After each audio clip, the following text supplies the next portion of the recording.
Saadi Shirazi کا اسی پہ ایک شعر ہے نا کہ گلے خوشبو در حمام روزے، کہ ایک دن حمام کی نا مٹی میرے ہاتھ لگی اور اس کے اندر بڑی خوبصورت خوشبو تھی۔ رسید از دست مخدوم بدستم، ایک مہربان کے ہاتھ سے وہ میرے ہاتھ میں لگی۔ بدو گفتم کہ مشکی یا عبیری، اس زمانے میں مشکی اور عبیری خوشبو کی دو بڑی اعلیٰ قسمیں تھیں، تو میں نے کہا کہ تو مشکی ہے یا عبیری ہے؟ کہ از بوئے دل آویز تو مستم، تیری خوشبو سے میرا دل مست ہوا چاہتا ہے۔ خوشبو بھی دل کو مست کر دیتی ہے، تو تیری خوشبو سے میرا دل مست ہوا چاہتا ہے۔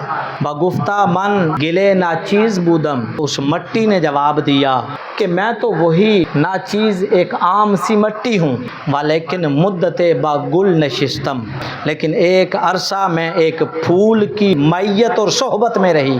جمال ہم نشین درما نثر کرد، وہ جو میرا ہم نشین تھا، جس کے ساتھ میں نے اپنی زندگی کا وقت گزارا، جسے میں نے اپنی زندگی کا ٹائم دیا، جس کے ساتھ میری صبحیں اور شامیں گزری، جس کے ساتھ میرے سفر اور حضر گزرے، جو میرا ہم نوالا اور ہم پیالہ رہا، جمال ہم نشین در من اثر کرد، میں چونکہ خوشبو کے ساتھ وقت گزارتا رہا، میرے وجود کے اندر بھی خوشبو آنا شروع ہو گئی ہے۔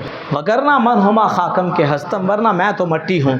لہٰذا اپنی صحبتوں پر، اپنی دوستیوں پر غور کریں، دیکھیں کہ آپ کے دائیں بائیں کون لوگ ہیں۔